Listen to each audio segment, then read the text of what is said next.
Hi, my name is Narcisa Icaza and I'm going to talk about psychological first aid. When terrible things happen in our communities, countries, and the world, we want to reach out a helping hand to those who are affected. Now, this is a video that explains what psychological first aid it means. Component of the impact of disasters is the loss of tangibles like belongings, connections to people, neighborhood, home, pets, and jobs. Losses can also be intangible things like control, dignity, a sense of well-being, and even hope. Psychological first aid is a first step in helping to reduce the impact of those losses so people build the strength and resilience they need to carry on. With police and fire, do you have an emergency? People are all over the place. Fire, okay, where is that? You're an ambulance and police on the way, okay? People are here. We got the door open, but I'm not moving because my back is in a lot of pain right now. Okay, all right. So, all right, let me get help. One of the most accessible resources for the person giving psychological first aid is the Psychological First Aid Help Card. This card lists the primary components of psychological first aid: safety, comfort, connectiveness, and empowerment. These components can be provided by anyone with very minimal training. The overall goal of psychological first aid is to limit distress and negative health behaviors by providing practical help and support resilience. Starting a PFA intervention can be as simple as saying hello and asking a few questions, and then just listen. My name is Nancy. Are you okay? 4401 looks like we've got a dozen homes at multiple injuries.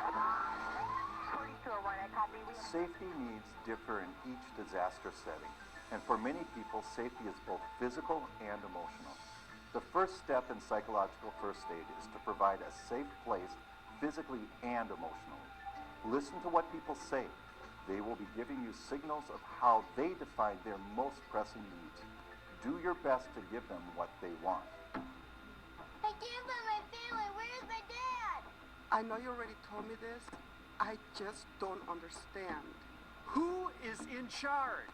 Is anyone in charge? People can't recover from a disaster or emergency until their basic needs are met. Once safe, people can begin thinking of their resources and how they will remain safe and move forward. Remember to safeguard and sustain. Meet basic survival needs. Provide simple, accurate information in a timely manner. Repeat information as often as needed and identify resources. Hi, my name is John. Let's slow down for a moment. How can I help you? The bridge collapsed. Where at? In downtown Minneapolis. People are all over the place. Fire, ma'am? Okay, where is this at? There's a bus on there. Okay, hold on. What people most need is a caring presence, someone to really listen and be with them in that moment. Use active listening to focus your attention on the speaker in a caring, empathetic manner.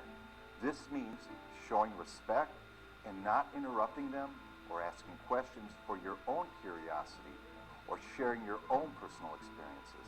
Speak in a calm voice and remain courteous and respectful of people, and pay attention to cultural appropriateness of physical proximity, eye contact, and gestures. I feel like crying all the time. I can't stop thinking about what happened. Is this normal? Reassure survivors that their reactions are common and expected for the situation. Use stress reduction techniques like validation, slow breathing, talking, or taking a walk. It is also okay just to sit quietly with the survivor because your presence alone can provide comfort. Focus on showing compassion, active listening, and allow for silence. Remember, facilitate, function, have a compassionate presence with them, be an active listener, don't push for information. Use stress reduction management techniques. Be flexible, supportive, and comfort, console, and soothe. Hugo Fire for a report of a tornado. I can't handle this anymore.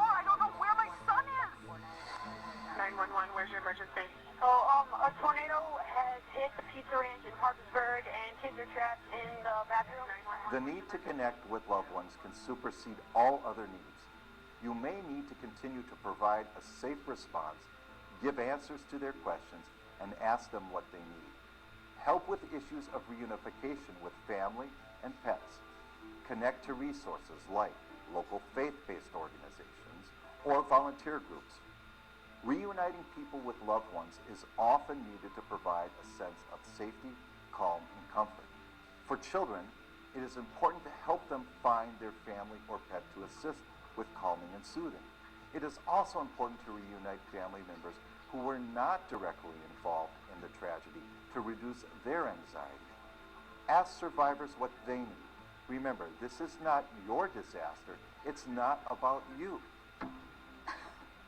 I don't have any reason to live anymore. Just leave me alone.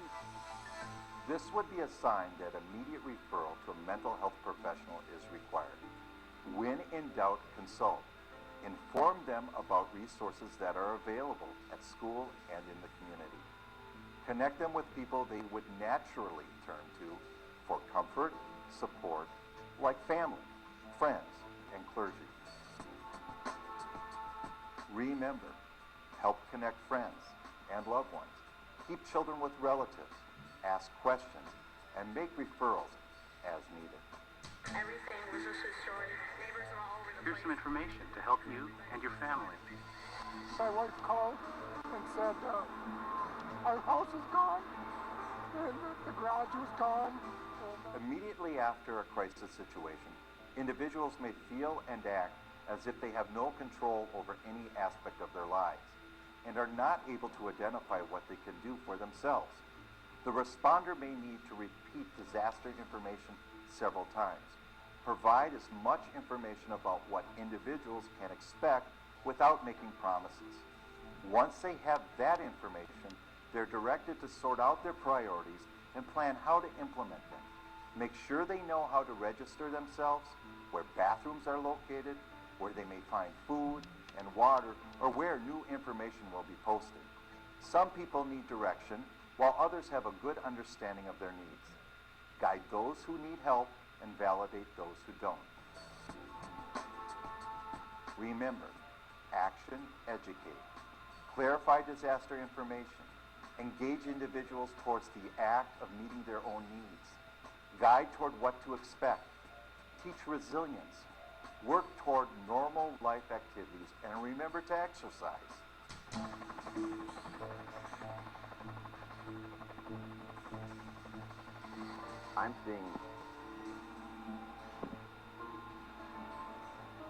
I'm seeing devastation like I've never seen it before.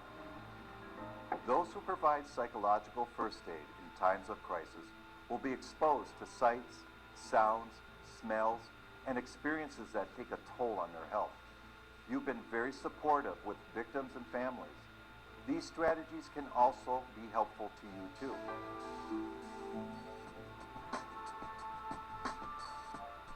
Share your thoughts with somebody you trust. Keep active with regular exercise. Eat a properly balanced diet and avoid food and high-processed sugars. Avoid tobacco, alcohol, and illegal drugs, which masks stress. Help others as one can. Don't have an agenda. Maintain a regular routine with uninterrupted sleep cycles. Learn and use coping techniques, including breathing and muscle relaxation. Look at life's daily challenges as opportunities.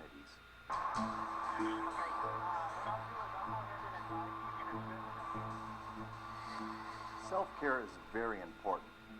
How you take care of yourself during a small or large-scale event will go a long way in creating a healthy environment for you and your family.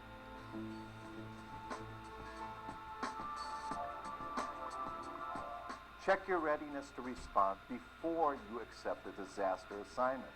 Understand the nature of the response request and give consideration to your own physical and emotional health. Use support resources during the response. Promote your own resilience. Expect a recovery period after an incident and talk about your experiences and continue to encourage self-care. The psychological first aid card is there to support responders when a disaster happens. I keep mine ready as a quick reference attached to my ID card. Remember, for airline emergencies, how you're supposed to put your face mask on before taking care of others? Do the same in crises and disasters. Take care of yourself so you can take care of others. Psychological first aid is listening to others, being there for them, and giving practical help so people rebuild in many ways. Thanks for giving of yourself to others in a crisis or disaster. Okay. According to SPER and IASC, psychological first aid describes a human supportive response to a fellow human being who is suffering and who may need support.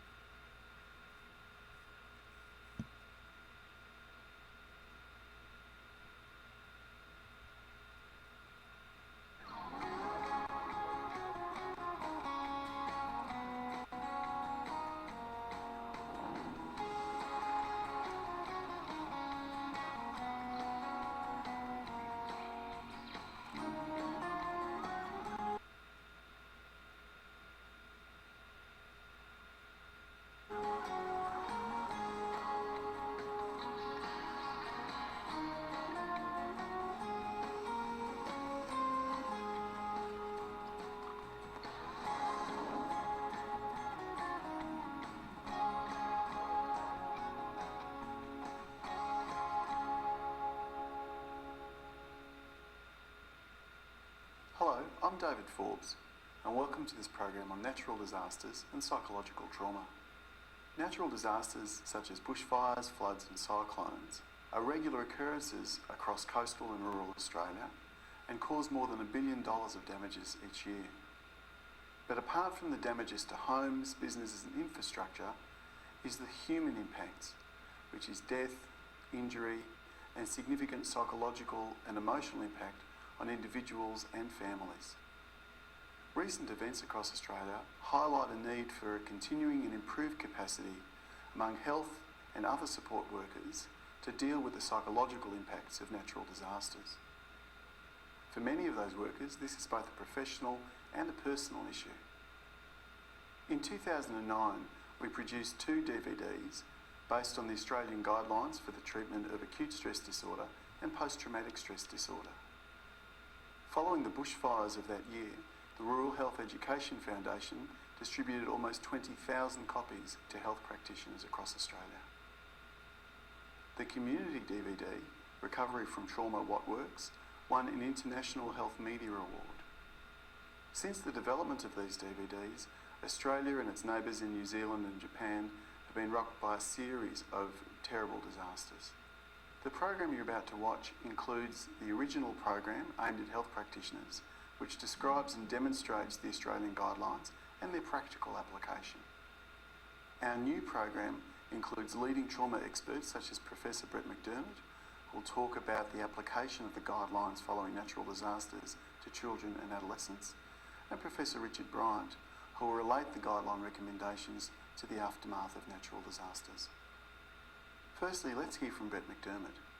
Brett's a director of Beyond Blue, the National Depression Initiative, and also an expert in the emotional effects of natural disasters on children and adolescents. Australia actually has a very kind of rich tradition for research after natural disasters like bushfires. So I've personally been involved in looking at 4,000 children after a Sydney bushfire. We in fact branched out and looked at another 3,000 children after Cyclone Larry. And we've been involved in the Victorian bushfire response, mainly by helping the Australian Centre for Post-Traumatic Mental Health create their Level 3 resource, their therapy resource. So probably 3 or 4 disasters by now. In terms of what happens to children and adolescents after a disaster, there is a great diversity of kind of responses.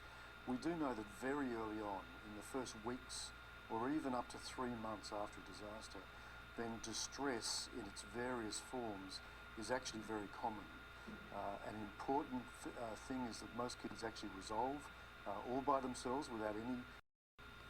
Psychological first aid involves the following terms: providing practical care and support which does not intrude, assessing it and conscience, helping people to address basic needs, for example, food and water, information, listening to people but not pressuring them to talk, comforting people and helping them to feel calm, helping people connect to information, advice, and social supports, protecting people from further harm. People who need more immediate advanced supports, with people with serious life-threatening injuries who need emergency medical care, people who are so upset that they cannot care for themselves or their children, people who may hurt themselves, people who may hurt others.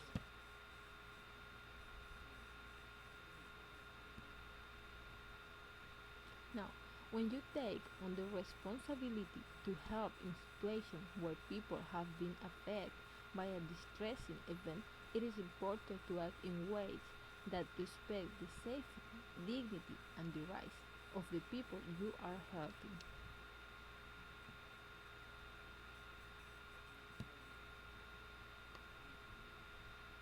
In a crisis situation, no matter how big or small, the most basic thing we can do to provide emotional support for others is to connect with them.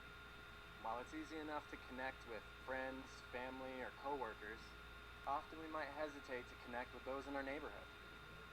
It's not really that complicated or all psychobabble. Just say, hi, my name is, state your name, then ask, what's your name? Not too difficult, right? It seems like in the past, people sat on their front porches and actually visited with their neighbors.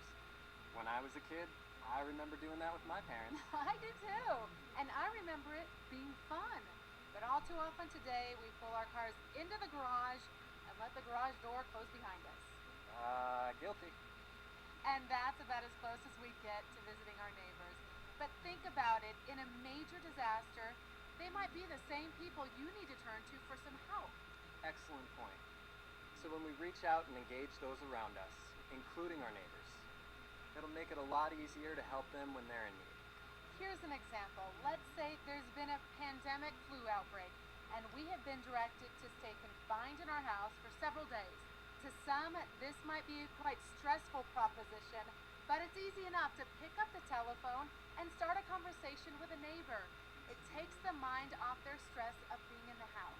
This lets them know you care about them, and that you're there if they need anything. Think about how offering to pick up a few things at the grocery store might help another person, both physically and emotionally. This kind of psychological first aid often gives people a real boost and the emotional support they need. That's true. So don't be afraid to connect and engage with others, and in return, these same people just might come to your aid when you're in a tough situation. Yeah, it sounds a little hokey, but you've heard it before. What goes around comes around. That's also why getting to know your neighbors on a first-name basis is a great place to start, and it could be one of the most important things you ever do.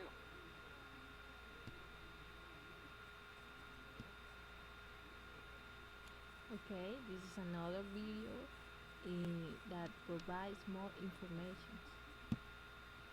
The next step we can take is providing safety and comfort to people. When an emergency occurs, make sure those affected by it have the most basic needs met. Think if your neighbor's house caught on fire on a cold night and they were forced into the street while watching their house go up in flames. Simply providing shelter and safety in the midst of their crisis could be a lifesaver. Perhaps you could open your own home to them, offer them something to eat, or just make sure they're kept warm. This isn't complicated. Think about it. We all have the same basic needs. When an emergency occurs, reach out to those around you and make sure they have what you would need in the same situation.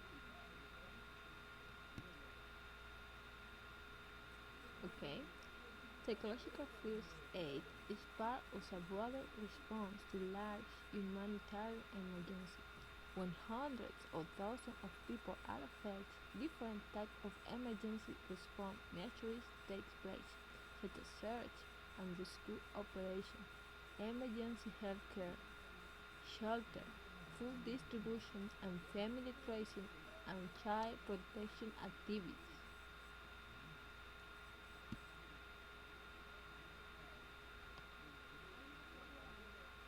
At first, I got very nervous and I was worried.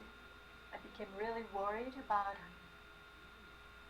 not knowing enough, understanding enough about those affected people and their situation and their feelings.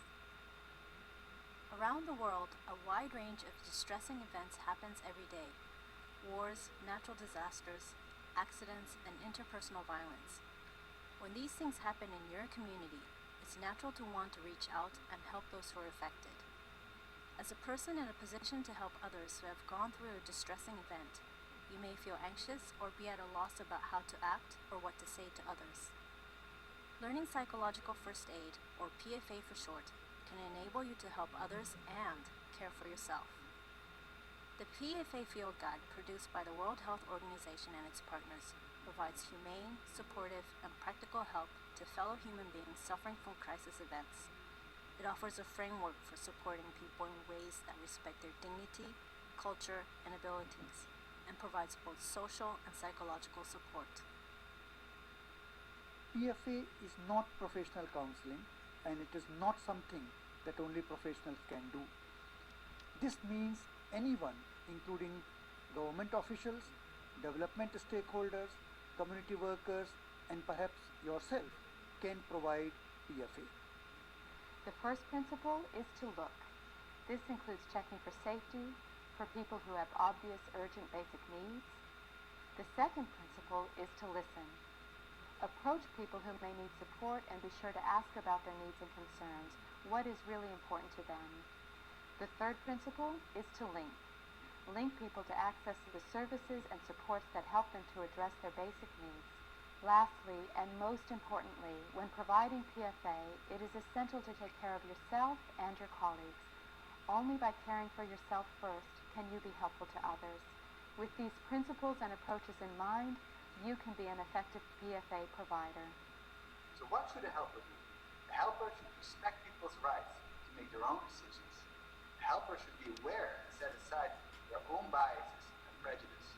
A helper should make it clear, even if people do not want support right now, that they feel comfortable to ask for help later. A helper should know to respect the privacy of affected people and keep the person's story confidential. A helper should always behave appropriately, considering the person's culture, their age, their gender. But even more important, what should a helper avoid? Obviously, the helper should not exploit relationships. Being a helper, for example, shouldn't ask for money or for any favors. It's so easy for helpers to make false promises or to give information that's not correct just to be helpful. Helpers should be careful not to exaggerate their skills, not to push their help on people. They shouldn't pressure people to tell details of what happened to them. Helpers may have their own history of traumatic events, but shouldn't share their history to people they're trying to help. They shouldn't judge the person for their actions that some people may take in crisis. PFA is a good solution for promoting humanitarian and practical support after disasters. During the past 1 decade, Japan has struggled to promote humanitarian support after disaster based upon our experience of a number of disasters. But still, after 3/11 disaster, we came to find that there were much to learn and there was so much turmoil in promoting mental health care in that disaster. So in the future, we are convinced that PFA will be a good platform on which we can join forces together and share our expertise. I still believe that if I had PFA guidance in advance before I went to Fukushima, I would have been more comfortable about working for affected people and give them better services. I'm sure about that. The integration of mental health and psychosocial support into crisis response is crucial. In many cases, people can and do recover from crises without specialist help. However, Introducing responders to PFA can prevent harmful interventions, ensure that those who need help get it, and lead to resilient communities. Please visit the PFA resource page for more information. Okay, I really hope that I've been help to you to provide information about psychological first aid. You got interested in that.